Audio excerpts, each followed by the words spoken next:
and more Nigerian celebrities are venturing into entrepreneurship outside their main acting careers, and Iniedo has joined the league with her new beauty product, Beauty Secrets of April.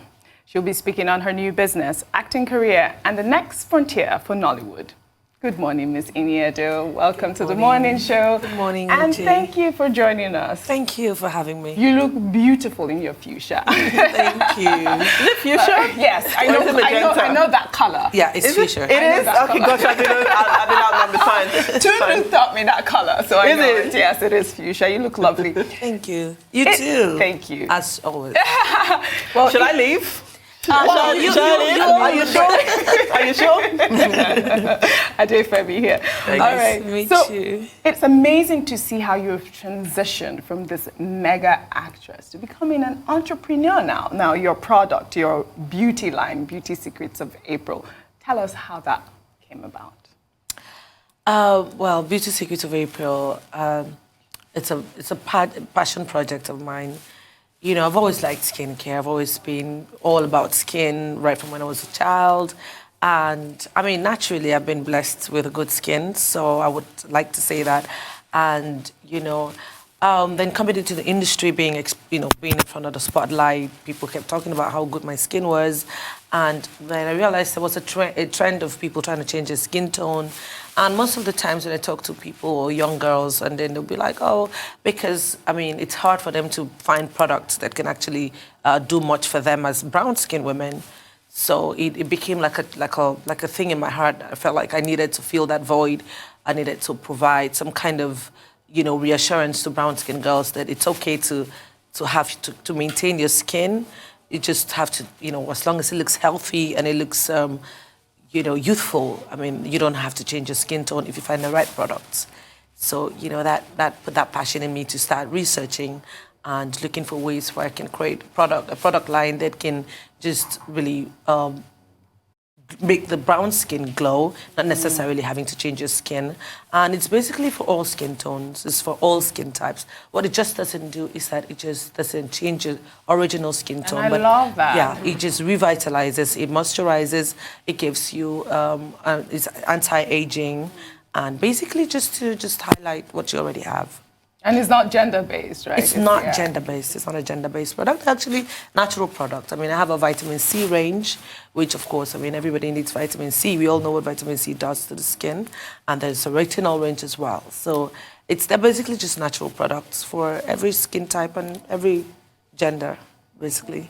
I'm glad you talked about complexions, Right. because it's no secret that Nigeria, when it comes to the relationship with skin lightening, is is a country where skin lightening is quite prevalent in our society, and we're still in a society where we prioritize fairer skin over dark skin. So did you ever feel like venturing into the skincare space, there was some type of pressure to conform to that?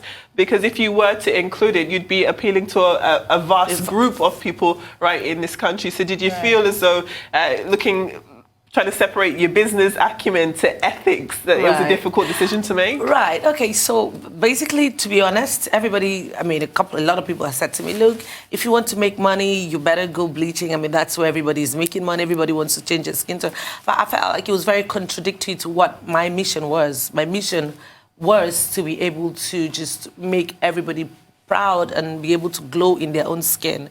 I mean, I'm just out here kind of fronting for the dark-skinned girls that, I mean, there really isn't any need for you to change your skin. I don't have a problem with people who change their skin tone. I was going to ask I don't have a problem with that. But I am just really in love with the brown skin people, you know, brown skin as it is.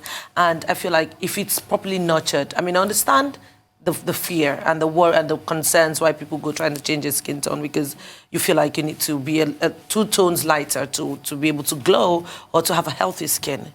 Or to succeed in the or to succeed in industry. Right, but we've come, I mean, that era has passed, has long passed. The era where light-skinned people were being preferred. So now is a time to celebrate people with dark skin. It's an era where dark skin is taking over the world. I mean, even some white people are trying to tan these days. Yeah. You know, so it's just a way to promote what we already have and the fact that we are beautiful in our own skin, and there's absolutely no reason to change it if you find the right products to to give you a healthy look. I cannot emphasize how important that decision is for our young girls. And seeing a beautiful brown-skinned girl like you, and they have to emulate, and now you have the skincare product, I think you've done it really well. Well done. Now, Thank you. We've talked a lot about your beauty product. I wonder if you even went to cosmetology school. Did you have to do that, or was it something that you were just passionate about? Yeah, well, I haven't been to cosmetology school yet, but this is clinically proven because I had to work with a bunch of, dermatologists, skin therapists. We came up with the formula. I told them what I wanted, so they, so we went back and forth on the formulation. So it's actually clinically proven, and it's dermatologically tested anyway. Yes. So yeah, we're going through the registrations and everything, and just. Yeah. And I've seen that you haven't had a lot of interviews lately, right? I don't remember the last time I saw you interviewing. Yeah. And please, people want to know what you have been through or what you've been doing all along. And before we even go into that, tell us how you started. It's a long story, which I think I've told several times. Basically, I just started off in Akwa Ibom, as a young girl who was very hungry, for a better life. And I stumbled into acting, although I did take a course in theater arts. I've always wanted to be in the entertainment industry. I just didn't know what exactly. So at some point, I thought I was going to be a lawyer, and then I thought I would be a newscaster, and then, but I've always been in the arts. So I did take a course in diploma in theater arts, where I had my first opportunity to be in a film. And then the passion just picked up. And then I furthered my education. I went on to do my degree in English and Literary Studies. So, and then I got more and more into acting, and that's just been what it is. Talking about acting, when you look at all of the different characters that you've played, is there one character who is your least favorite to play? I think every character just is really unique in its own, unique way. So I just don't like to be stereotyped too often. So I like, different characters, challenging characters, things that are new. It looks like we've literally done it all. But I'm still looking forward to some really weirder roles that I haven't played yet. Yeah. So I wouldn't say anyone is least fair. I would just say I just don't like when it's repeated. Like I have to do the same thing all over again. Funnily enough, that you talk about how great your skin is. I know you're in Citation, which came out last year. With COVID-19, these things, the years knock into each other. You played a university student. Yes, I did. So when you look at that character, how was it preparing for that role, for example? It just really took me back. I mean, I left school like years ago. So it was really just taking me back to that place, being in campus, trying to put my mind, okay, so this is how we used to think at this time. Everybody was looking for means of, trying to stay afloat of the system and stuff like that. So it just really took me to take myself back when I was back when I was on campus, and literally just embodying Gloria as just that very naughty and character, yeah. Also, now that you've transitioned into cosmetology, are we going to be seeing you in more films? And are you, doing anything with the Nollywood? Okay, so I've been working on my own first feature film as an executive producer. Oh, very nice. Yeah, so I've been on it for almost 2 years now. It's been, so finally it's coming to fruition. So I think we're going to be on set by the end of April. Yeah. So are you going to just be working with your own production company, or are you available for? Yeah, I am available. I've always been available for other companies. It's just if it's the right time, if it's the right project, if it has the right specs to it, and it's just you're just not jumping onto everything that is available. We're just trying to find certain kind of projects to identify with.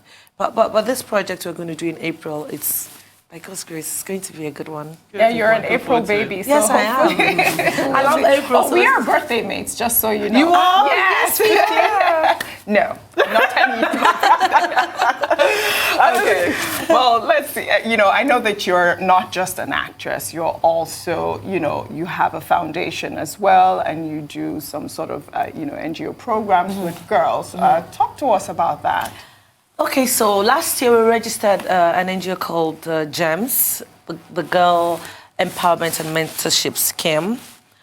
Basically, it targets women in Africa and how to empower them, and also how to, give them some kind of trainings and some kind of foundation where they can, make something for themselves. So we do a lot of training. Like last year, we had trainings in Akwa Ibom State, and try to put soft code, they call it, soft code programming. We organize classes where some people, during the lockdown, we organize those classes for some women, to learn entrepreneurship, to, learn craftsmanship, skills, acquire skills and stuff like that. So basically what we're rolling out with this first leg is we want to do some kind of online grant show for women so they can access some funds to start small businesses. The whole idea is just to see how we can make women not be so dependent on the society, not so dependent on men, not so dependent on society generally, and not even education. I mean, education is very important as well, but we see where the world is going.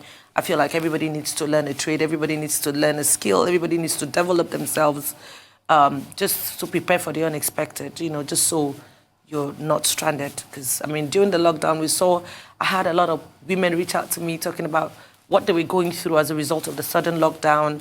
They were not prepared for these things. So a lot of them got out of jobs, and it was some people were really in a state of panic, So I had these calls coming in every time I read my messages. I said, okay, we needed to do something to just prepare women and empower them, give them a platform, and also we try to do this mentorship thing as well. So you're not just assessing the grant, you're also going to be put through some level of training or mentorship. We'll get professionals that can mentor you through your business and then give you a platform where you can sell them or where you can market your product. So basically, it's just for people with really small, small SMEs, just very affordable loans or grants that they can access. And basically, and we intend to just take it to the continent at some point. I mean, you obviously understand the importance of money. Yeah. And empowerment therein. If we look at you, for an example, you still have your feet in many different pools. You're definitely still in the acting space, moving into entrepreneurship. And when you look at, the work that you do for the community, you're definitely spreading yourself thin. When we come back to entertainment and the acting industry, I always like to ask, when we have the opportunity, how actresses and actors feel in terms of the finances within the industry. Do you feel as though financially there is enough money going to artists and to actors at the bottom? Do you feel as though the relationship between consumers, how they pay for content, makes its way back to actors? And if not, do you think that is the reason why lots of people are going into entrepreneurship, to back up life in the entertainment industry? Well, I'd like to speak for myself. Well, I don't think artists ever get paid what is due to them or what they deserve. I think that the creative process cannot really be paid for, basically. And with us in Nollywood, I mean, those of us that started when we started, it was a bit easier in terms of, because then it was just basically commercial. Just work out there, get money, work out there, get money. But the industry has evolved to a place where people are looking beyond just the commercial. They're looking at real, real impacts and real, how our films can get into the center stage of the world, which it has already gotten to. So, I mean, we're experiencing some kind of kickbacks in terms of, as far as financials are concerned, because now it's not just about how many people are buying your film because it's you. It's about the quality of work. So it's about the entire production. So yeah, for me, I've always felt like, look, I needed to have a backup, a plan B. I come from a certain place and I've seen a certain kind of life, and that I like the good things of life. So I feel like everybody should have some kind of backup in any profession that you are in. Oh, wow. I mean, especially in a country that is as unstable as this is. Unfortunately, that's all we can take you on the show this morning. But congratulations and good luck with Beauty Secrets of April. Thank you.